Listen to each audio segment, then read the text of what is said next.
ಈಗ ಕೆಪಿ ಕೋಳಿವಾಡ ಅವರು ಸಿದ್ದರಾಮಯ್ಯನವರ ಪ್ರಕರಣದಿಂದ ಪಕ್ಷಕ್ಕೆ ಮುಜುಗರ ಆಗ್ತಾ ಇದೆ. ಸಿದ್ದರಾಮಯ್ಯನವರು ರಾಜೀನಾಮೆ ಕೊಡಬೇಕು ಅಂತ ನಿಮ್ಮ ಪಕ್ಷದ ಶಾಸಕರ ಇವರು ಮಾಜಿ ಸಚಿವರು ಹೇಳಿದ್ದಾರೆ ಸ್ಪೀಕರ್. ನೋಡಿಯಪ್ಪ, ನಾನು ಕರ್ನಾಟಕ ರಾಜ್ಯದ ಕಾಂಗ್ರೆಸ್ ಪಕ್ಷದ ಅಧ್ಯಕ್ಷ ತಾನೇ. ನಾನು ಅದಕ್ಕೆ ತಾನೇ ನೀವು ಬಂದು ಮೈ ಕಿಡಿತಾ ಇರೋದು.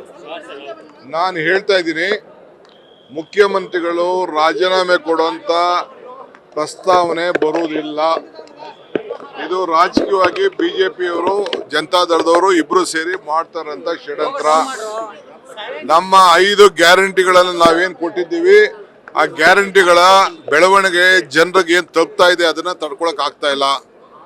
ಮುಖ್ಯಮಂತ್ರಿಗಳು ಒಬ್ಬ ಲಾರ್ಜರ್ ಸ್ಟೇಟ್ ಮುಖ್ಯಮಂತ್ರಿಗಳು ಕಾಂಗ್ರೆಸ್ ಪಾರ್ಟಿಯಿಂದ ಇದ್ದಾರೆ. ಅದನ್ನ ಅವ್ರ ಕೈಲಿ ತಡ್ಕೊಳಕ್ ಆಗ್ತಾ ಇಲ್ಲ. ರಾಜೀನಾಮೆ ಕೊಡೋದು ಪ್ರಶ್ನೆ ಇಲ್ಲ.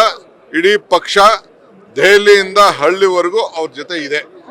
ಮತ್ತೆ ಅದನ್ನು ನಾನು ಪುನರುಚ್ಚರಿಸಿ ಹೇಳ್ತೀನಿ, ಇದು ನಾನು ಪಕ್ಷದ ಅಧ್ಯಕ್ಷನಾಗಿ ಹೇಳ್ತಾ ಇದ್ದೀನಿ.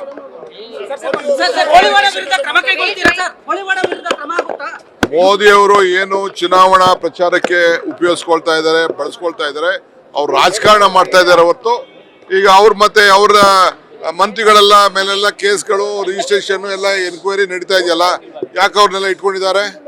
ಫಸ್ಟ್ ಅವ್ರನ್ನೆಲ್ಲ ಡ್ರಾಪ್ ಮಾಡ್ಬಿಟ್ಟು ಆಮೇಲೆ ಮಾತಾಡೋಣ. ನ್ಯೂಸ್ ಫಸ್ಟ್, ನಿರ್ಭೀತಿಯಿಂದ ನಿಮ್ಮ ಪರವಾಗಿ.